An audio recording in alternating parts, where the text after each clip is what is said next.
Amin. Jadi kan KPU sudah resmi mengumumkan bahwa Prabowo dan Gibran pemenang dari Pilpres, tapi masih dari kubu 01 dan 03 masih belum terima dan akan mengambil ke jalur ke Mahkamah Konstitusi. Seperti apa menanggapinya? Ya jadi gini, setelah KPU resmi mengumumkan pada tanggal 20 Maret kemarin, tentunya ada tahapan lagi yang harus diselesaikan. Jika ada perselisihan, artinya ada yang tidak puas dengan hasil keputusan KPU, tentunya masing-masing paslon bisa melakukan gugatan. Nah, yang mana gugatan itu akan diajukan ke Mahkamah Konstitusi, diberi waktu sampai 3 hari. Nah, 01, 03 kalau memang nggak puas, ya siapkan data dan siapkan berkas, sehingga mereka bisa membuktikan di Mahkamah Konstitusi apa saja yang telah dilakukan oleh kecurangan-kecurangan yang sudah dilakukan oleh kami dari 02 maupun dari pihak penyelenggara, kan begitu. Nah, tentunya kami dari 02 sebagai pihak terkait, yang tergugatnya adalah KPU, kan begitu. Nah, tapi menurut saya dengan kondisi seperti sekarang sulit untuk buat mereka tuh bisa berhasil melakukan gugatan, karena memang temuan yang mereka katakan itu hanya katanya-katanya gitu, makanya perlu dibuktikan. Silakan saja, itu hak mereka dan itu diberikan kesempatan sama mereka, kan begitu. Ya, terkait fenomena yang sekarang lagi banyak orang pendemo di depan kantor KPU dan juga ada di depan DPR, itu gimana tanggapan sampai nginep? Gitu? Ya, bagi saya sebuah negara demokrasi ya, kita kan sangat mendukung sebuah proses demokrasi. Nah, artinya ketika ada yang tidak puas terus melakukan aksi unjuk rasa, memprotes ke pihak-pihak terkait ya, KPU maupun DPR. Kalau KPU mungkin keputusan KPU yang tidak adil menurut mereka, kalau ke DPR mungkin menuntut kebijakan politik, hak angket dan lain-lain. Itu kan ada prosedurnya. Kembali lagi kepada data yang mereka siapkan itu seperti apa.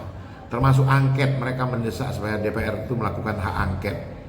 Ya silakan saja, ya kan? Yang penting bagi kami dibuktikan secara konstitusi. Jadi tidak hanya katanya-katanya. Nah, dalam hak angket ini ada keputusan politik, kekuatan politik, ya kan? Angket ini kan kekuatan politik sebenarnya, keputusan politik. Mereka menuntut bahwa akan minta supaya angket apa, kita nggak ngerti judulnya, belum tahu lah seperti apa. Tapi menurut saya, ya mereka sendiri yang mementahkan nantinya. Karena mereka juga lemah dalam hal pembuktian. Jadi kita tunggu aja. Ya, artinya dalam proses hak angket ini apakah dapat membuat suatu keputusan, akhirnya keputusan itu membuat perubahan mungkin ke arah perubahan? Menurut saya enggak. Enggak ada ya? Tidak akan terjadi itu angket. Kamu lihat aja deh, ini prediksi saya. Ya kan? Ini kan kekuatan-kekuatan politik dan lobby-lobby politik sudah dilakukan juga oleh seluruh kelompok, ya kan?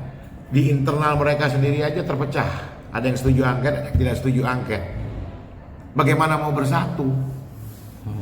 Harusnya mereka bersatu dulu kalau memang mau meminta angket. Ini sesama internal aja pecah-pecah, ada yang setuju, ada yang tidak. Jadi kita ketawa-tawa aja. Bahkan ada sampai sulit juga Pak untuk tadi menempuh ke jalur MK terus tadi hak angket. Sulit lah. Tapi kalau dari Prabowo sendiri terbuka nggak sih untuk merangkul semua yang kalah ini? Prabowo itu dari awal sudah membuat konsep seluruh yang akan ikut membantu beliau dalam membenahi dan membangun Indonesia itu akan dirangkul. Tentunya dengan visi dan misi yang sama ya. Nah, bahkan beliau dari awal mengatakan pokoknya siapa-siapa yang mau. Contohnya hari ini beliau sudah bertemu dan silaturahmi dengan Nasdem partainya, Mas Surya Paloh. Bisa, karena bagaimanapun nih bahasanya Pak Prabowo dengan Pak Jokowi itu sama. Untuk membangun Indonesia yang besar ini tidak bisa kita lakukan dengan sendiri-sendiri. Harus semua kekuatan itu bersatu. Tapi saya juga menginginkan, saya pribadi menginginkan juga ada penyeimbang di dalam lembaga legislatif supaya roda pemerintahan ini bisa dikontrol. Artinya ada oposisi yang oposisi yang membangun ya, yang mengkritisi, artinya yang mempunyai sikap untuk membangun, bukan oposisi yang tidak suka, tidak senang, diprotes gitu. dibangun kebencian, itu nggak bisa. Begitu. Bang, artinya Partai Nasdem akan siap berkoalisi, Bang? Nasdem? Ya, setelah pertemuan hari ini. Ya sepertinya ya. Nasdem akan siap bergabung dengan koalisi 02. Pasti itu, saya prediksi pasti. Dan kami dari kelompok 02 akan menerima. Kami perlu kebersamaan untuk membangun Indonesia. Artinya Nasdem tanpa Anies Bang, gabung ke 02. Ya Anies kan bukan Nasdem.